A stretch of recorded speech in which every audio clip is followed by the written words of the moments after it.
Now let's discuss the family life cycle. This is an overview of the family life cycle. It refers to the series of phases characterizing the development of most families around the world. Although the nuclear family is the most common form of family in Western societies, the most common form around the world is really the extended family. So in early adulthood, people typically live on their own, then they marry and bear and rear children. In middle age, as the children leave home, parenting responsibilities diminish and they launch their children into the world. And then late adulthood brings retirement, growing old, and death of one's spouse. Today, there are wide variations in the sequence and timing of the family life cycle phases. For now, since we're in early adulthood, we're going to focus predominantly on marriage and parenthood. So let's start with leaving home. The average age of leaving the parental home has really risen since the 1960s. 21st century young adults are living at home, and who are living at home are typically financially dependent on their parents. We also see that departures for education tend to occur at earlier ages. So slightly over half of U.S. 18 to 25-year-olds return to their parents' home for a brief period after first leaving. And parents of young adults living at home are usually highly committed to helping their children move into adult roles. When young adults feel securely attached to parents and well prepared for independence, departure from home is linked to more satisfying parent-child interactions and successful transitions into adult roles. Studies show that the median age at which couples marry has been rising for the past several decades. Women who marry under the age of 20 are actually 3 times more likely to divorce than women who marry in their 20s. And they're 6 times more likely to divorce than women who marry in their 30s.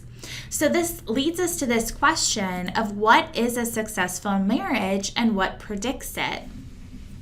Well, there are certain qualities that make a successful marriage.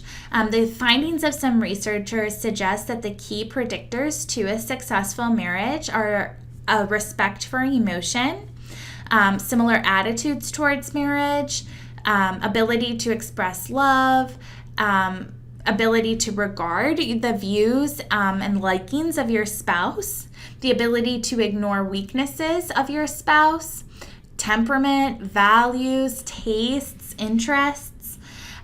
So marriages are likely to succeed when both partners are relatively mature. This might be part of the reason why we see that marriages in one's early 20s or younger tend to fail. They're more likely to succeed when the couple has similar values and interests. And there's this idea of exchange theory, so where each partner is contributing equitably. So the idea here, according to exchange theory, is that a marriage is based on each partner contributing something to the relationship that the other would be hard-pressed to provide. So, even a more traditional marriage where maybe like the woman stays home and takes care of the kids and the man works outside of the home can still be based on exchange theory because they're each contributing in a way where the other can't. So the man isn't able to stay home and take care of the kids and the woman's not able to go out and work. So it could still be equitable. So as long as it feels equitable, this is a big predictor of marital success. We see that cross-cultural research really supports the idea that trust and consulting each other, honesty, and joint decision-making and commitment make the difference between a successful and an unsuccessful marriage. So, do married couples stay happy?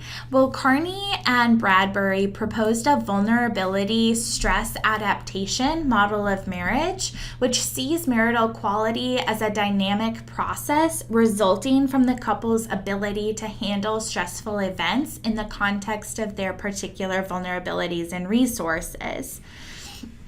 So the idea here is that marital satisfaction is a function of the couple's ability to deal with stress, given its vulnerabilities and resources at each particular point in time. So in the beginning, couples don't usually have a whole lot of stress that they're dealing with, and so marriage is very high. When kids come along, that's a stressor. So we usually do see a dip in marital satisfaction, and then when kids leave, that usually takes some stress off of the marriage, and so we see that marital satisfaction goes back up.